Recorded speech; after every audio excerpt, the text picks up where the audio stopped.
Flesh, written by Jeremy Biggs, based on a story by Simeon Aston. Art by Simeon Aston. Flesh is the first story from the Metal Made Flesh series.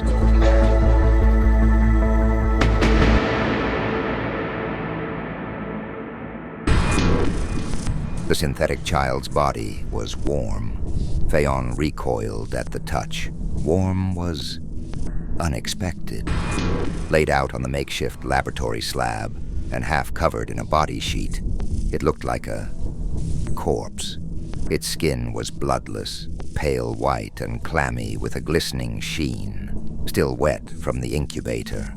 A thick web of tubes pumped clear plasma from a jury-rigged medical device to the patient. It was the only thing that distinguished the creature from the other cuts of vat-grown lab meat in the butcher's warehouse. The child's chest neither rose nor fell. Its eyes were locked into a fixed, glassy stare that would have resembled Phaon's own 1,000-yard gaze had it contained the tiniest trace of malice.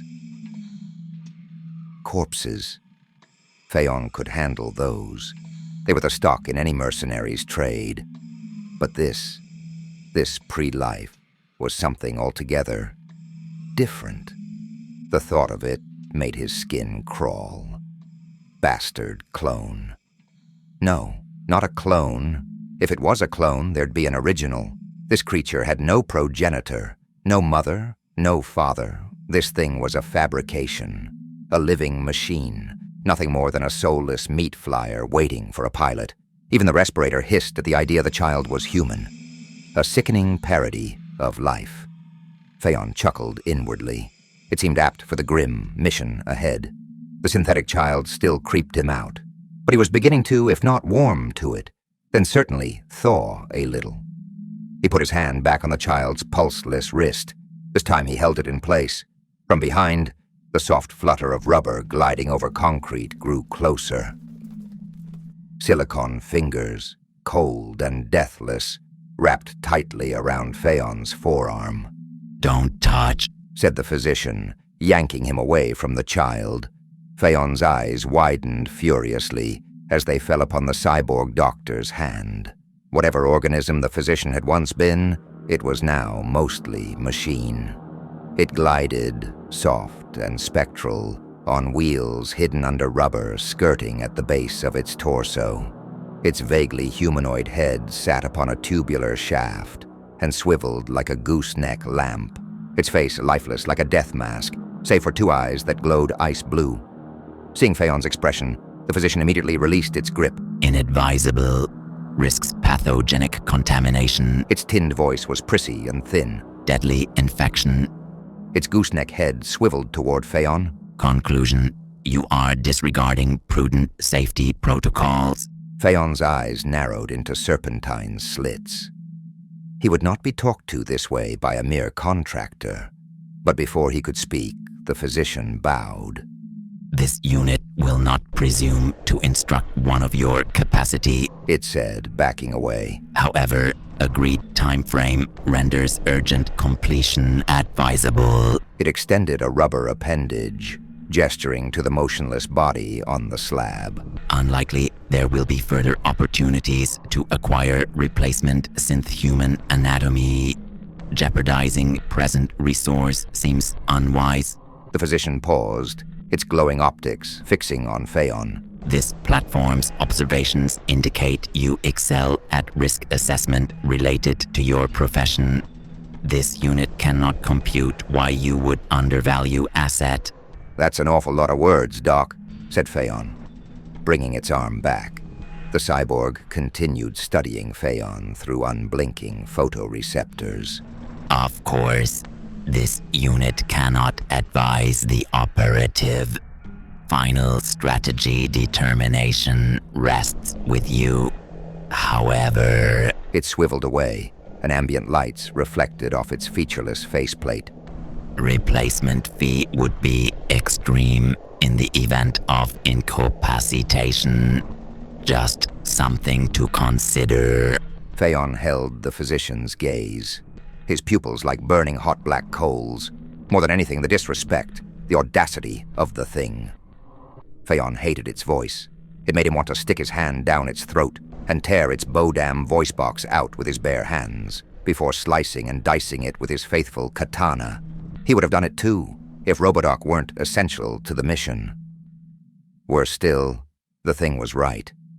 Getting hold of an artificial human, let alone one crafted by humanity's old enemy, the Veil, had been almost impossible.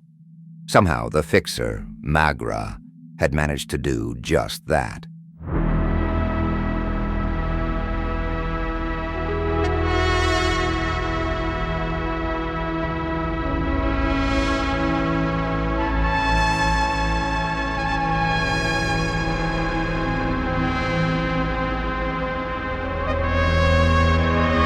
She'd pitched the gig to him on the way back from a successful mission. Maybe she'd hoped to take advantage of the post-homicidal afterglow, to choose that particular moment to make her move. But it was then that she first raised the idea of killing Griznor. Phaon remembered it clearly.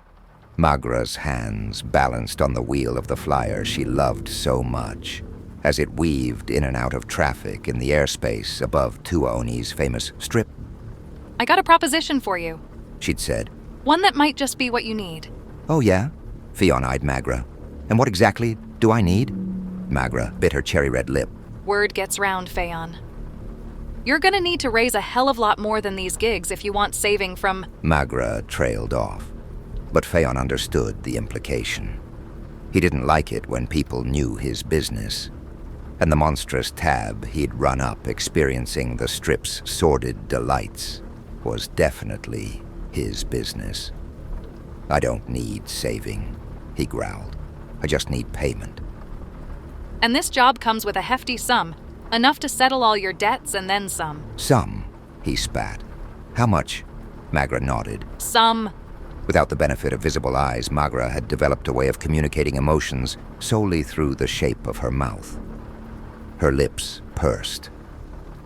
Phaon imagined the eye holes under her visor stretched wide for emphasis. Wide was good. Wide meant several zeros. What's the catch? He said. It's different. I'll give you that.